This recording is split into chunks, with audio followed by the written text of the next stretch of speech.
Assalamualaikum warahmatullahi wabarakatuh. How is it going, folks? Welcome back to another episode of Kampung Language. I hope you're doing great, healthy, and still happy as today. For today's episode of Kampung Language, we will be talking about describing my class. And for today's focus, we will talk about the function of there is and there are. So, are you ready for this episode of Kampung Language? Well, let's jump into the video. As usual, before we going into the materials, we will talk about the table of contents. The first thing we will learn is about what is describing. And then we will learn about the function of there is and there are. And of course, there will be an example, and the last one will be an assignment. So, talking about describing. Describing is the verb 2 of describe. As you can recall, describe means to tell someone the appearance, sound, smell, events, or many other things of some things or someone to another person. Now, the function of there is and there are. There is will always be followed by a singular noun. And usually after the word there is, there will be an article of a or an. And then for there are will always be followed by a plural noun. Usually after the word there are, the noun would be ended with s or es as a characteristics of a plural noun.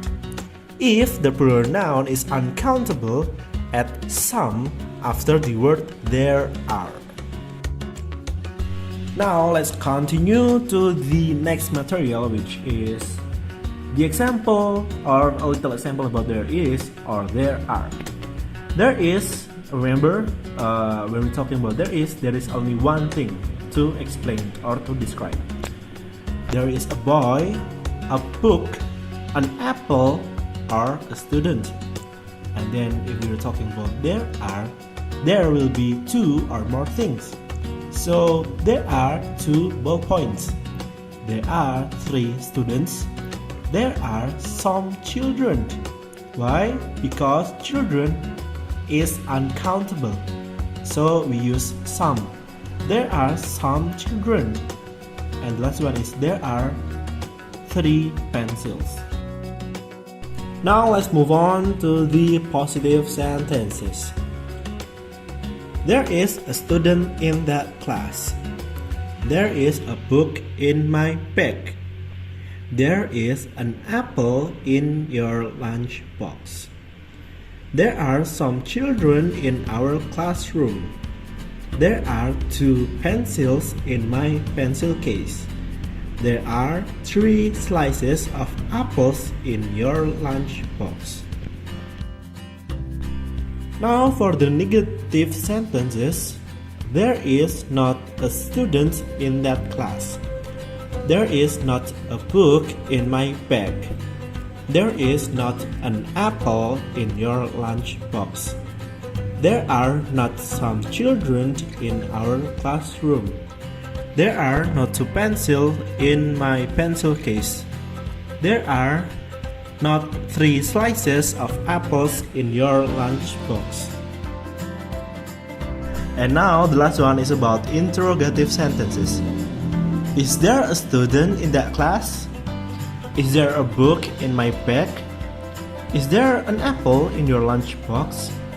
Are there some children in our classroom? Are there 2 pencils in my pencil case? Are there 3 slices of apples in your lunch box? And now for the example, as you can see, we will describe about this bedroom in the picture right there. So let's read the example. This is my bedroom. In my bedroom, there is a big bed where I sleep every day. There are 2 pillows and 1 blanket. There is a computer in my bedroom that I use to do my daily online school. At my table, there are some pencils, ballpoints, and erasers that I usually use for offline school. I love my bedroom because it's comfy and I have everything I need there. So last but not least, we will talk about the assignment. And for this episode of Kampung Language assignment, you should make a paragraph describing things and the conditions in your classroom using there is and there are. Write it on a piece of paper and submit your work to Miss Wiwit before Friday, 26 November 2021 at 1 p.m. Well, that's it for this episode of Kampung Language. Thank you very much. Happy learning and stay healthy everyone, and I'll be seeing you guys on another episode of Kampung Language. Wassalamualaikum warahmatullahi wabarakatuh.